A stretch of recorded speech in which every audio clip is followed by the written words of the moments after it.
ദേശാടനം.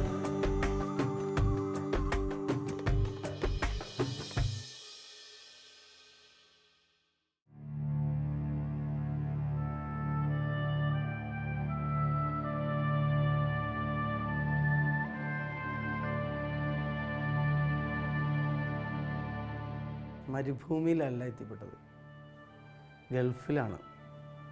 മരുഭൂമി മനസ്സിലേ ഇല്ല. എല്ലാവരും ഗൾഫിൽ പോകുന്ന പോലെ ആ സുന്ദര സങ്കല്പങ്ങളൊക്കെ വെച്ചുകൊണ്ട് ഞാനും ഗൾഫിൽ പോയി.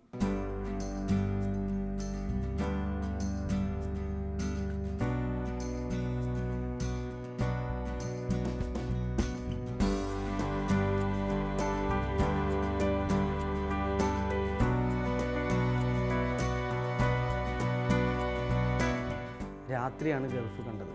പക്ഷെ പിറ്റത്തെ ദിവസം രാവിലെ എന്നെ എൻ്റെ കാര്യങ്ങളും മറ്റുള്ള ഡീറ്റെയിൽസൊക്കെ പരിശോധിക്കാനും പത്താക്ക കിട്ടാനും മെഡിക്കൽ ചെക്കപ്പിനൊക്കെ ആയിട്ട് കൊണ്ടുപോകണം. ആ കൊണ്ടുപോയിട്ട് എൻ്റെ സ്വാഭാവികമായിട്ടും വിശ്വസിക്കുന്നത് ഞാൻ തിരിച്ചിങ്ങോട്ട് തന്നെ വരുന്ന. പക്ഷേ പിന്നെ ഒരു തുറന്ന ജീപ്പിൽ ഞാനും 2 പേര് അന്യഭാഷക്കാർ, ബംഗാളി ഭാഷയെന്നൊന്നും എനിക്കറിയില്ല, ഒരു കൗസർ ഫാറൂഖ് എന്ന് പറഞ്ഞ 2 ചെറുപ്പക്കാർ, എൻ്റെ അതേ പ്രായം. അവർ 2 പേരെയും എന്നെയും അതിലേക്ക് ഇട്ടിരിക്കുകയാണ്. പൊള്ളുന്ന ഒരു പെട്ടിയിൽ ഫ്രണ്ടിൽ ഒരു ഡ്രൈവറും ഒരു അറബി വേഷക്കാരനും ആയിട്ട് ഞങ്ങളിങ്ങനെ പോവുകയാണ്.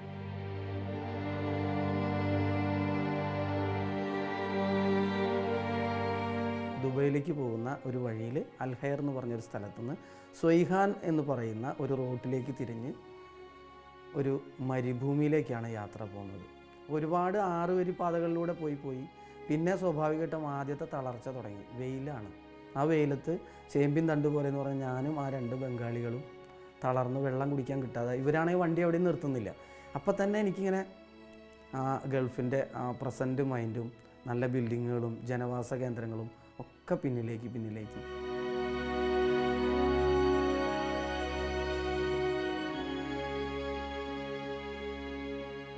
വെറും മരുഭൂമി എന്ന് പറഞ്ഞാൽ അത് എങ്ങനെ പറയുക, അത്രയും ആകാശം ഭൂമി ഏതാ തിരിച്ചറിയാൻ പറ്റാത്ത തരത്തിൽ അതിൻ്റെ ഇടയിൽ സൂര്യൻ്റെ ഇങ്ങനെ മണികളാണ്, സൂര്യൻ്റെ രശ്മിയുടെ ചെറിയ കണ്ണ് മഞ്ഞളിക്കുന്ന നക്ഷത്രങ്ങളാണ് ആകെ.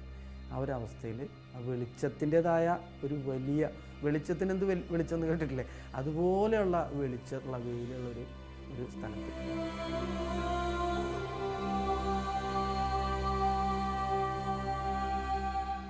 അറബികൾക്ക് മരുഭൂമി പതിച്ചു കൊടുക്കുകയാണ് ഉദ്ദേശിക്കുന്നത്. His highness Sheikh Zayed bin Sultan Al Nahyan എന്ന് പറയുന്ന ദുബൈയിലെ രാജാവിൻ്റെ കാലഘട്ടത്തിൽ, ആ സമയത്താണ് 96-ലൊക്കെയാണ്, ആ സമയത്താണ് അദ്ദേഹത്തിൻ്റെ ദീർഘദൃഷ്ടിയുടെ ഭാഗമാണിത്. എന്തായത് വെറും മരുഭൂമിയായിട്ട് കിടക്കുന്ന ഇടങ്ങൾ പച്ചപ്പാക്കുക എന്നുള്ള ഉദ്ദേശമാണ് അതിൻ്റെ ഏറ്റവും പ്രധാനം. അതിനുള്ള സൂത്രമാണിത്. ഈ 6 ഏക്കർ സ്ഥലം വെറും മരുഭൂമി പതിച്ചു കൊടുത്ത് തോട്ടമാക്കുകയും ഇതിൻ്റെ അരികിലൂടെ ഒരു 600ഓളം ഈന്തപ്പന വെച്ച് നടണം. അതിന് വെള്ളം ഒഴിച്ചു കൊടുത്ത് അതിനെ വളർത്താനാണ് പ്രധാന ഉദ്ദേശം. കൂട്ടത്തിൽ ഇടവിളയായിട്ട് ഈന്തപ്പന കൃഷി ചെയ്യുന്നതിൻ്റെ ഇടയിൽ ഇടവിളയായിട്ട് മറ്റുള്ള തക്കാളി, ഉരുളൻകിഴങ്ങ്, സമ്മാം തുടങ്ങിയ സാധനങ്ങളൊക്കെ കൃഷി ചെയ്യാനാണ് ഈ തോട്ടം ഉണ്ടാക്കിയിരിക്കുന്നത്. അങ്ങനെ മണലിലൂടെ പോയി ഈ തോട്ടത്തിലേക്ക് എത്തുകയാണ്. അവിടെ ചെന്നപ്പോൾ ഒരു പച്ച ബനിയനിട്ടിട്ടുള്ള ഒരു മനുഷ്യൻ, അയാളുടെ പേര് മുസ്തഫ എന്നാണ്, മസൂൽ എന്നാണ് അയാൾ അറിയപ്പെടുന്നത്. തോട്ടത്തിൻ്റെ മസൂൽ എന്ന് പറഞ്ഞാൽ തോട്ടം നോക്കുന്ന കാര്യക്കാരൻ. അയാൾ ബംഗാളിയാണ്. അപ്പോൾ അയാൾ പഴയ കാലത്തെ ജന്മി കുടിയാൻ ബന്ധം പോലെ അറബി എന്ന് പറയുന്ന ജന്മിയുടെ കീഴിൽ ഓച്ചാനിച്ച് നടക്കുന്ന ഒരു വ്യക്തിയാണ്. ഈ അറബി എന്ത് പറഞ്ഞാലും അയാൾക്ക് വലിയൊരു കാര്യമാണ്. അപ്പോൾ ആ മനുഷ്യൻ്റെ കെയർ ഓഫിൽ നേതൃത്വത്തിലാണ് ഞങ്ങൾ പണി ചെയ്യുന്നത്. അന്നത്തെ തോട്ടം 6 ഏക്കർ സ്ഥലത്ത്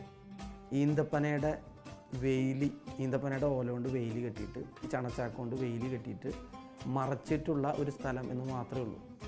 അതിൻ്റെ ഉള്ളിൽ വെറും മണൽ. അതാണ് ചെന്ന് നോക്കുമ്പോൾ ഉള്ള അവസ്ഥ. നമ്മൾ പുതിയ ആ ഒരു വെറും മണലിനെ തോട്ടാക്കാനുള്ള ശ്രമമാണ് ഞങ്ങളുടെ വശത്ത് നിന്ന്.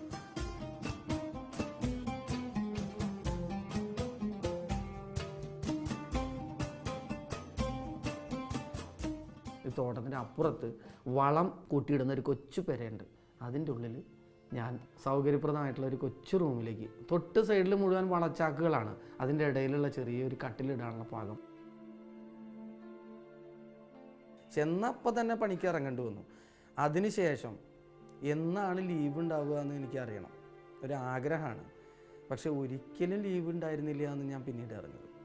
ഒരു ലീവും ഇല്ലാത്ത ഏത് ഗൾഫുകാരനുണ്ടാവും ഒരു വെള്ളിയാഴ്ച അല്ലെങ്കിൽ ഒരു ഞായറാഴ്ച ഒരു ലീവ്. പോട്ടെ, ഒരു പെരുന്നാളിന് ലീവ്, അതും ഉണ്ടായിരുന്നില്ല. അതിരാവിലെ എഴുന്നേൽക്കണം, അത് ഭയങ്കര നിർബന്ധമാണ്. ഞാൻ പിന്നെ മോഹിച്ച ഒരു കാര്യം, 2.5 വർഷം അവിടെ നിൽക്കുമ്പോൾ മോഹിച്ച ഏറ്റവും വലിയ കാര്യം, ഒന്ന് ഉറങ്ങാൻ, കുറച്ച് നേരം ഉറങ്ങാൻ.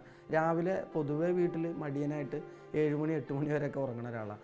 ഒരു ദിവസം എനിക്ക് ലീവ് എടുത്തിട്ട് ഒരു 8 മണി വരെ ഉറങ്ങണം എന്നൊരാഗ്രഹമാണ് ഏറ്റവും വലിയ ആഗ്രഹം ഉണ്ടായിരുന്നത്. കാരണം സ്വാഭാവികമായിട്ടുള്ളൊരു ഉണരലില്ലേ, അത് കിട്ടിയില്ല. കാരണം ഈ മസൂൽ മുസ്തഫ തകരവാതിലും ശക്തിയായിട്ട് അടിക്കണ ശബ്ദം കേട്ടിട്ടാണ് എന്നും ഞെട്ടി എണീക്കുക.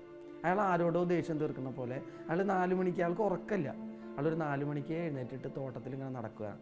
കാരണം അയാളുടെ ജീവിതാനുഭവം അങ്ങനെ ആക്കിയതാണ്. ആ വ്യക്തി അയാളുടെ എല്ലാ ദേഷ്യവും ആ വാതിലും വേണം അടിച്ച് തീർക്കുക. അത് കേട്ട് ഞെട്ടി ഉണരാനാണ് വിധി.